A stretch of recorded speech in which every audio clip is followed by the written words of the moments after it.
Hey there, Michael here with Arc Integrated, coming to you with video 3 of 6, which explain the activities in the changes cards. If you happen to be stumbling on this video and you haven't seen the other ones, I'm going to give you a quick rundown of what these cards are. More or less, there are 63 cards which can help us create positive change in work and life, and they have multiple applications. You can use them in groups, you can use them one-to-one, and you can use them by yourself. And so today, we're going to be looking at one of the activities, which is a group activity. I'm going to get to that in just a minute. If you haven't seen any of the other videos, I'm going to explain to you a little bit more about the deck, just to give you some background and information on it. So the card deck has 49 questions in it, running across these 7 categories of our lived experience.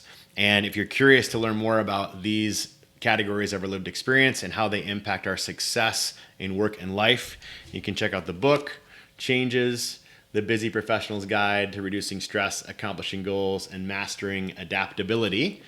And the 7 categories, though, to give you a quick preview, are the following. So we've got cognition, the way we think, what we tend to focus on, heart, our emotional self, action, which is our habits and routines, daily, weekly, monthly, yearly, nourishment, how we move, how we eat, how we sleep, our physical experience, and how it impacts our ability to create positive change in work and life.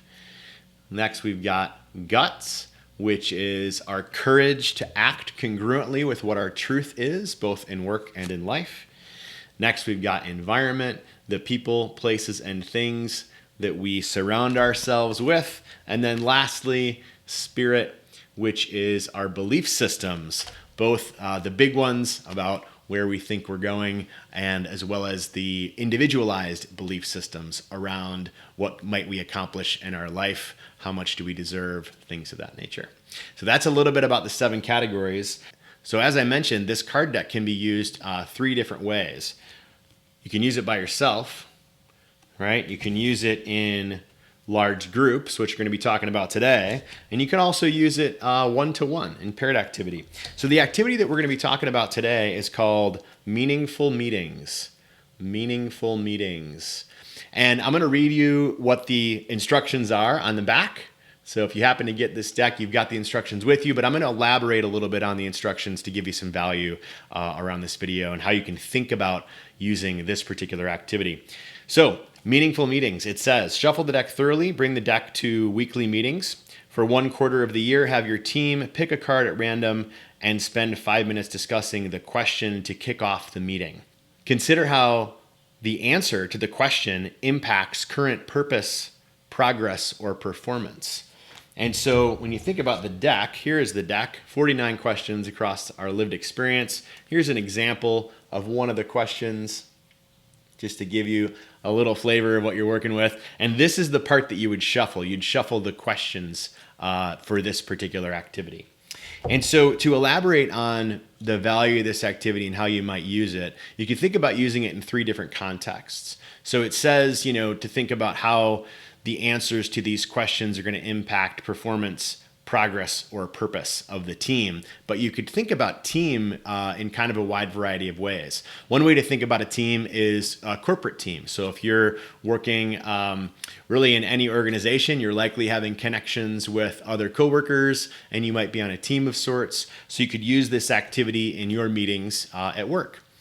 Second way to think about it would be a board. And so if you might be volunteering on a board for a nonprofit, for instance, or you might be on a board volunteering in your faith community or other areas in your community where there's a board representation, and those board meetings happen quarterly or every month or annually or whatever it is. You could think about using it in the context of a board. So a third way to think about it is in the context of a family. And so a family is a team in essence, and families meet regularly. And so one of the ways to use this particular activity is in a family meeting. Same thing to think about, purpose, progress, and performance, right? And so maybe less about the performance part of the family, but a little more about the purpose and the progress, things that the family wants to create. And so interestingly, there are a lot of dynamics within a volunteer board within a workplace team and within a family.